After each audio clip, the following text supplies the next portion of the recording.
Hello friends. आज की video में हम पढ़ेंगे 18 दिसंबर का महत्वपूर्ण करंट अफेयर। चलिए शुरू करते हैं। पहला प्रश्न है, पुरुष विश्व कप के लिए हॉकी इंडिया का आधिकारिक साझेदार कौन बना है? तो इसका राइट आंसर है टाटा स्टील।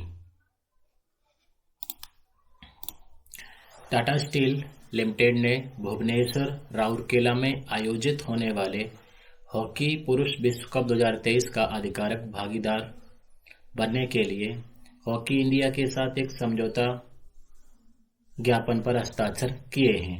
पुरुष हॉकी विश्व कप का 15वां सत्र 13 जनवरी से 29 जनवरी 2023 तक भुवनेश्वर राउरकेला में होगा। FIH उड़ीसा हॉकी पुरुष विश्व कप चौथी बार होगा, जब भारत 1982 में बॉम्बे में, 2010 में नई दिल्ली में और 2018 में भुवनेश्वर में आयोजित करने के बाद प्रतिष्ठित टूर्नामेंट की मेजबानी करेगा। आगामी टूर्नामेंट में कुल 16 देश हिस्सा लेंगे। अब बात कर लेते हैं अंतर्राष्ट्रीय हॉकी महासंघ की।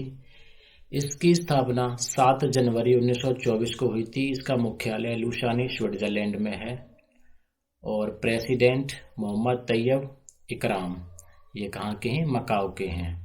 अब बात कर लेते हैं उड़ीसा की। तो उड़ीसा की राजधानी है भुवनेश्वर। मुख्यमंत्री श्री नवीन पटनायक, राज्यपाल प्रोफेसर गणेशी लाल। तो पुरुष हॉकी विश्व कप का 15वां सत्र जो है वो 13 जनवरी से 29 जनवरी 2023 तक भुवनेश्वर राउरकेला में होगा और भारत के मुख्य न्यायाधीश DY चंद्रचूड़ ने उड़ीसा राज्य के 10 जिलों में जिला न्यायालय डिजिटाइजेशन हब का उद्घाटन 12 दिसंबर को किया है और स्वच्छ वायु की जरूरत पर चैनल डायलॉग के लिए उड़ीसा के भुवनेश्वर में स्थित शिक्षा और अनुसंधान विश्वविद्यालय में 2 से 4 दिसंबर 2022 तक वायु एक महत्वपूर्ण जीवन शक्ति सम्मेलन का आयोजन किया गया। और उड़ीसा में महिलाओं और बच्चों में एनीमिया की समस्या का पूर्ण उन्मूलन सुनिश्चित करने के लिए मुख्यमंत्री ने एमलोन यानी एनीमिया मुक्त लक्ष्य अभियान शुरू किया है। शॉर्ट में कहते हैं एमलोन। और हाल ही में उड़ीसा के समुद्र तट पर कछुए की लुप्त प्रजाति ऑलिव रिडले को देखा गया है और भारत ने उड़ीसा में APJ अब्दुल कलाम द्वीप से मध्यम दूरी की बैलिस्टिक मिसाइल अग्नि 3 का सफल प्रक्षेपण किया था। ये नवंबर महीने में किया था।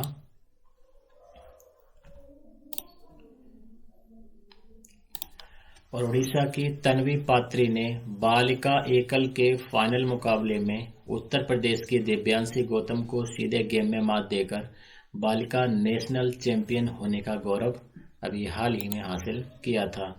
और मुख्यमंत्री शिक्षा पुरस्कार योजना की शुरुआत भी उड़ीसा में की गई है और उड़ीसा सरकार द्वारा 2023 के अंत तक राज्य को शलभ मुक्त बनाने की घोषणा भी की गई है। और उड़ीसा सरकार ने इस साल 10 नवंबर को राज्य में बाजरा दिवस मनाया। तो इसका उद्देश्य क्या था कि बाजरा को अत्यधिक पोषक और पर्यावरण के अनुकूल खाद्य उत्पाद के रूप में बढ़ावा देना। अब बात कर लेते हैं हॉकी की। तो भारत ने ऑस्ट्रेलिया को हराकर सुल्तान जोहर कप 2022 हॉकी टूर्नामेंट अभी हाल ही में जीता है और मोहम्मद तैयब इकराम अंतर्राष्ट्रीय हॉकी महासंघ के नए अध्यक्ष बने हैं। तो आपको अभी बताया, तो इनकी नई नियुक्ति अभी हुई है हाल ही में। अगला प्रश्न देखते हैं, हाल ही में किस राज्य में महाकवि सुब्रमण्यम भारती की प्रतिमा का अनावरण किया गया है? तो कहां पर किया गया है? इसका राइट आंसर होगा तमिलनाडु।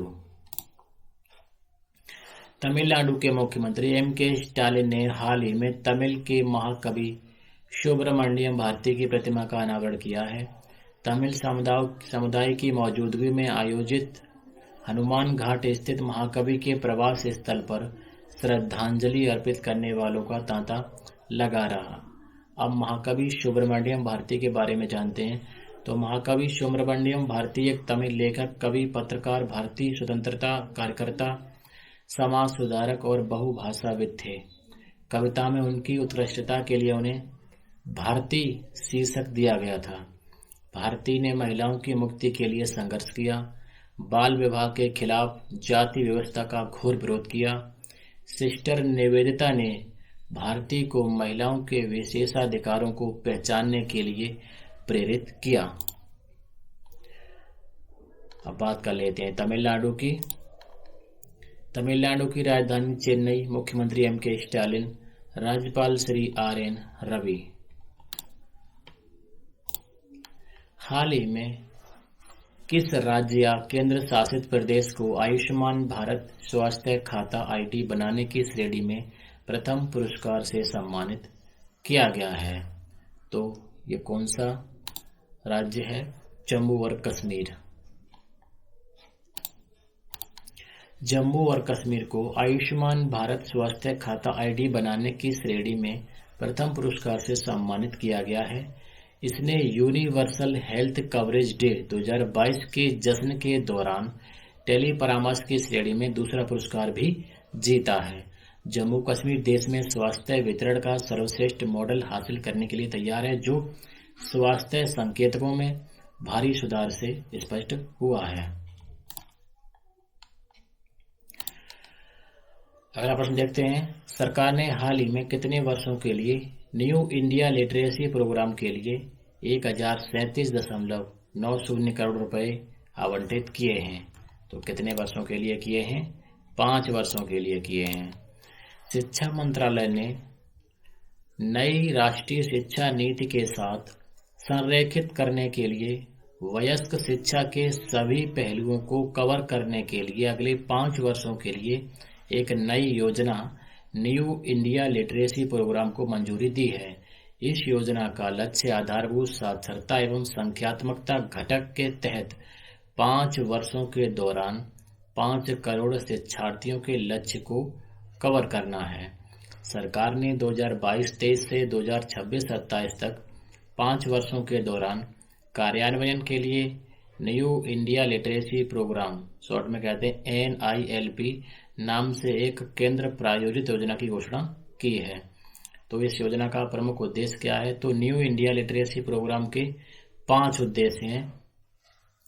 पहला है मूलभूत साक्षरता एवं संख्या ज्ञान, दूसरा है महत्वपूर्ण जीवन कौशल, तीसरा है व्यावसायिक कौशल विकास, चौथा है बुनियादी शिक्षा और 5वां है वयस्क शिक्षा। तो इन उद्देश्यों को ध्यान में रखते हुए इस प्रोग्राम को मंजूरी दी गई है। आगे बढ़ते हैं। किस देश ने अपनी राजधानी में 2025 के बाद बनने वाले घरों के लिए सोलर पैनल को अनिवार्य बनाया है? तो ऐसा करने वाला देश कौन सा है? जापान। चलिए इसके बारे में डिटेल में जानते हैं। जापान की राजधानी टोक्यो में स्थानीय विधानसभा द्वारा पारित एक नए नियम के अनुसार अप्रैल 2025 के बाद बड़े पैमाने पर घर बनाने वालों द्वारा निर्मित टोक्यो में सभी नए घरों को घरेलू कार्बन उत्सर्जन में कटौती के लिए सौर ऊर्जा पैनल स्थापित करना होगा। वर्तमान में जापान दुनिया की सबसे बड़ी कार्बन उत्सर्जक सूची में 5वें स्थान पर है। इस नए नियम के अनुसार नए घरों के लिए लगभग 50 प्रमुख बिल्डरों को 2000 वर्ग मीटर तक के घरों को नवीकरणीय ऊर्जा स्रोतों, मुख्य रूप से सौर पैनलों से लैस करने की आवश्यकता है। चलिए वर्तमान परिदृश्य क्या कहता है। टोक्यो के गवर्नर यूरिको कोइके ने बताया कि शहर में केवल 4% इमारतों में ही सौर पैनल स्थापित किए जा सकते हैं। हालांकि टोक्यो मेट्रोपॉलिटन सरकार का लक्ष्य 2000 स्तरों की तुलना में 2030 तक ग्रीन हाउस गैस उत्सर्जन को आधा करने का है। जापान दुनिया का 5वां सबसे बड़ा कार्बन उत्सर्जक देश है। इसने 2050 तक कार्बन तटस्थता प्राप्त करने के लिए प्रतिबद्ध किया है। हालांकि इसमें कठिनाई का सामना करना पड़ रहा है, क्योंकि 2011 फुकुशिमा आपदा के चलते जापान ने अपने अधिकांश परमाणु रिएक्टरों के बाद कोयले से जलने वाली थर्मल पावर पर भारी भरोसा किया है। बात कर लेते हैं जापान की। तो जापान की राजधानी है टोक्यो। प्रधानमंत्री कौन है? Fumio Kishida. तो टोक्यो ने वर्ष 2025 के बाद बनने वाले नए घरों के लिए सोलर पैनल को अनिवार्य बना दिया है। और हाल ही में एक जापानी अंतरिक्ष स्टार्टअप आई स्पेस इंक ने अपने हकुतो आर मिशन के तहत स्पेस एक्स फाल्कन 9 रॉकेट से चंद्रमा पर अपना निजी लैंडर एमएल लॉन्च किया है। और ब्रिटिश पीएम ऋषि सुनक ने भविष्य के फाइटर जेट बनाने के लिए यूके, इटली और जापान के बीच अभी हाल ही में एक साझेदारी की घोषणा की थी। जापान की अंतरिक्ष एजेंसी जेक्सा ने घोषणा की कि उसने अपने अंतरिक्ष यान को चलाने के लिए भाप का सफलतापूर्वक उपयोग किया है। और 8 से 18 नवंबर तक मालाबार युद्धाभ्यास जापान, भारत, ऑस्ट्रेलिया, अमेरिका के बीच योकोसुका में आयोजित किया गया। और जापानी नौसेना के 70 साल पूरे होने के मौके पर योकोसुका बंदरगाह पर एक इंटरनेशनल फ्लीट रिव्यू समारोह का भी आयोजन किया गया था। तो ये थे जापान से संबंधित करंट अफेयर के हाल ही के प्रश्न। अंतर्राष्ट्रीय प्रवासी दिवस कब मनाया जाता है? तो ये मनाया जाता है 18 दिसंबर को। अब प्रवासी किसे कहते हैं? तो प्रवासी एक देश से दूसरे देश जाकर व्यापार या नौकरी एवं अन्य किसी कारण से दूसरे देश में बसते हैं, उन्हें प्रवासी कहा जाता है। अब जानते हैं कि अंतर्राष्ट्रीय प्रवासी दिवस क्यों मनाया जाता है। तो अंतर्राष्ट्रीय प्रवासी दिवस विश्व में प्रवासियों की बढ़ती संख्या को देखकर 18 दिसंबर को विश्व प्रवासी दिवस मनाया जाता है। अंतर्राष्ट्रीय प्रवासी दिवस मनाने की शुरुआत संयुक्त राष्ट्र महासंघ द्वारा सन 2000 में की गई थी। अंतर्राष्ट्रीय प्रवासी दिवस हर वर्ष 18 दिसंबर को मनाया जाता है। यह दिवस मनाने का उद्देश्य लोगों को शिक्षित करना और प्रवासी के प्रति सम्मान भाव रखना है। अब बात करते हैं राष्ट्रीय प्रवासी दिवस की। राष्ट्रीय प्रवासी दिवस हर साल 9 जनवरी को मनाया जाता है। इस दिन भारत के महान व्यक्ति महात्मा गांधी जी अफ्रीका से भारत वापस लौटे थे। इन्हीं की याद में हर साल 9 जनवरी को राष्ट्रीय प्रवासी दिवस मनाया जाता है। चलिए कुछ और प्रमुख दिवसों के बारे में जान लेते हैं। तो अभी हाल ही में 14 दिसंबर को राष्ट्रीय ऊर्जा संरक्षण दिवस मनाया गया। 8 दिसंबर को दक्षिण एशियाई क्षेत्रीय सहयोग संगठन चार्टर दिवस मनाया गया। 11 दिसंबर को विश्व स्तर पर यूनिसेफ दिवस मनाया गया। अगला प्रश्न है, अंतर्राष्ट्रीय अल्पसंख्यक अधिकार दिवस कब मनाया जाता है? तो ये कब मनाया जाता है? ये भी 18 दिसंबर को मनाया जाता है। अल्पसंख्यक समुदाय के हितों की रक्षा के लिए प्रतिवर्ष अल्पसंख्यक अधिकार दिवस मनाया जाता है। संयुक्त राष्ट्र संघ द्वारा सभी देशों को अपने देश में स्थित अल्पसंख्यक समुदाय के नागरिकों को समान अधिकार एवं अनुकूल जीवन परिस्थितियां उपलब्ध कराने हेतु प्रतिबद्ध किया जाता है। दुनिया के प्रायः सभी देशों में अल्पसंख्यक समुदाय के लोग निवास करते हैं, जिनके अधिकारों के बारे में जागरूकता फैलाने एवं उन्हें उचित सम्मान देने के लिए प्रतिवर्ष अल्पसंख्यक दिवस का आयोजन किया जाता है। धर्म, भाषा, समुदाय एवं जाति के आधार पर अल्पसंख्यकों के अधिकार सुनिश्चित करने के लिए प्रतिवर्ष माइनॉरिटीज राइट्स डे मनाया जाता है। अगला प्रश्न देखते हैं। हाल ही में अभ्यास संगम का 7वां संस्करण भारतीय नौसेना मार्कोस और अमेरिकी नौसेना सील्स के बीच एक संयुक्त नौसेना विशेष बल अभ्यास किस राज्य में आयोजित किया गया? तो ये किया गया गोवा में। बात कर लेते हैं गोवा की। सॉरी दोस्तों, एक मिनट। तो गोवा की राजधानी है पणजी। मुख्यमंत्री प्रमोद सावंत, राज्यपाल पीएस श्रीधरन पिल्लई। चलिए आगे बढ़ते हैं। मेघालय के उमरोई में भारत कजाकिस्तान संयुक्त सैन्य प्रशिक्षण अभ्यास काजिंद 22 के छठे संस्करण का आयोजन किया जा रहा है, जो 28 दिसंबर तक चलेगा। और भारत और नेपाल के बीच भी सूर्य किरण नामक युद्धाभ्यास का आयोजन अभी हाल ही में किया गया। आगे बढ़ते हैं। तो भारत और ऑस्ट्रेलिया देश की नौसेना के बीच पारस्यक्ष युद्धाभ्यास अभी हाल ही में संपन्न हुआ है। और भारत कजाकिस्तान के बीच काजिंद 22 का आयोजन हुआ है। और भारतीय नौसेना मार्कोस और अमेरिकी नौसेना सील्स के बीच नौसेना विशेष बल अभ्यास गोवा में आयोजित किया गया। और भारतीय नौसेना और इंडोनेशियाई नौसेना के बीच भारत इंडोनेशिया समन्वित गश्त इंडो कॉर्पोरेट का 39वां संस्करण 8 से 19 दिसंबर तक आयोजित किया जा रहा है। तो ये थे सैन्य अभ्यास से संबंधित प्रश्न। हाल ही में संयुक्त राष्ट्र के सदस्य देशों ने किस देश को संयुक्त राष्ट्र महिला अधिकार समूह से हटा दिया है? तो किसे हटा दिया है? ईरान को हटा दिया है। संयुक्त राष्ट्र के सदस्य राज्यों ने 15 दिसंबर को ईरान को संयुक्त राष्ट्र महिला अधिकार समूह से हटा दिया है। प्रस्ताव को अमेरिका द्वारा 2022-26 के शेष कार्यकाल के लिए महिलाओं की स्थिति पर आयोग से ईरान के इस्लामी गणराज्य को तत्काल प्रभाव से हटाने के लिए प्रस्तावित किया गया था। मार्च 2021 में जारी संयुक्त राष्ट्र की एक रिपोर्ट के अनुसार ईरानी महिलाओं और लड़कियों के साथ द्वितीय श्रेणी के नागरिकों जैसा व्यवहार किया जाता है। अब महिलाओं की स्थिति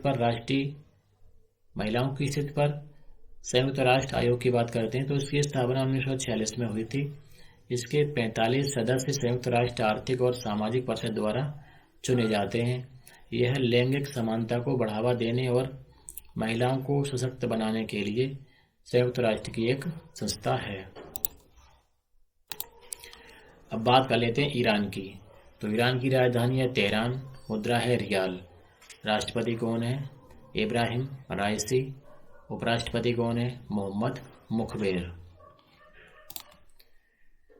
तो संयुक्त राष्ट्र के सदस्य राज्यों ने 15 दिसंबर 2022 को ईरान को संयुक्त राष्ट्र महिला अधिकार समूह से हटा दिया है। और time person of the year magazine ने ईरान की महिलाओं को हीरो ऑफ द ईयर अभी हाल ही में घोषित किया है।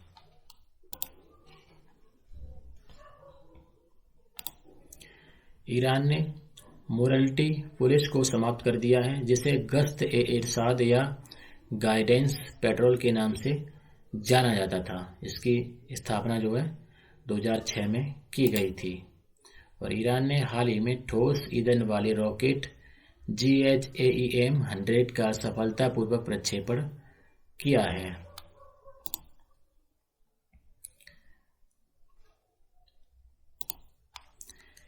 निम्नलिखित में से भारतीय नौसेना और इंडोनेशियाई नौसेना के बीच भारत इंडोनेशिया समन्वित गश्त इंडो कॉर्पोरेट का कौन सा संस्करण 8 से 19 दिसंबर तक आयोजित किया जा रहा है? तो ये कौन सा संस्करण है? 39वां संस्करण है।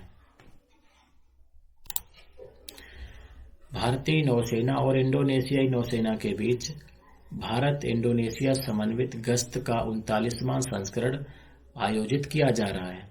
INS करमुक एक स्वदेश निर्मित मिसाइल कॉर्वेट ने इंडोनेशिया के बेलवान में तैनाती से पूर्व ब्रीफिंग में भाग लिया। भारत और इंडोनेशिया 2002 से साल में 2 बार कॉर्पोरेट कर रहे हैं। अगला प्रश्न है, हाल ही में विश्व स्वास्थ्य संगठन ने WHO क्षेत्रों में कितने मलेरिया स्थानिक देशों से प्राप्त जानकारी के आधार पर विश्व मलेरिया रिपोर्ट जारी की है? तो इसका राइट आंसर है 84। बात करते हैं WHO की। तो इसकी स्थापना 7 अप्रैल 1948 को हुई थी। मुख्यालय जेनेवा स्विट्जरलैंड में है। महानिदेशक टेड्रोस अधनोम है। विश्व मलेरिया रिपोर्ट 2022 विश्व स्वास्थ्य संगठन द्वारा जारी की गई है। 2022 की रिपोर्ट WHO के सभी क्षेत्रों में 84 मलेरिया स्थानिक देशों से प्राप्त जानकारी पर आधारित है। यह दुनिया भर में मलेरिया नियंत्रण और उन्मूलन की प्रवृत्तियों का व्यापक और अद्यतन मूल्यांकन प्रदान करता है।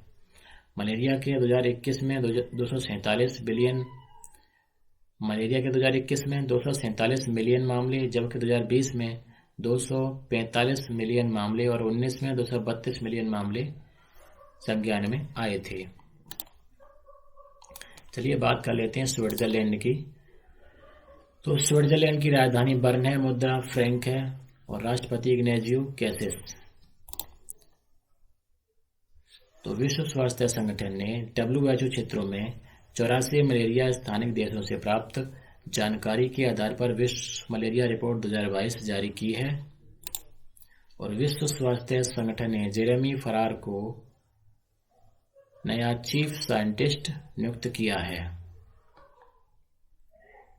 ये कहाँ के हैं? स्विट्जरलैंड के हैं। सॉरी दोस्तों, ये WHO की संस्था का जो मुख्यालय है वो कहाँ है? स्विट्जरलैंड में है। स्विट्जरलैंड ने ऑस्ट्रेलिया को हराकर अपना पहला बिली जीन किंग कप 2022 जीता है और ओलंपिक स्वर्ण पदक विजेता नीरज चोपड़ा को स्विट्जरलैंड पर्यटन ने अपना मैत्री राजदूत हाल ही में नियुक्त किया है और स्विट्जरलैंड ने सबसे लंबी यात्री ट्रेन का संचालन करके हाल ही में विश्व रिकॉर्ड बनाया है। तो ये थे स्विट्जरलैंड से संबंधित करंट अफेयर के प्रश्न। तो आज की इस वीडियो में इतना ही। नमस्कार, जय हिंद, जय भारत।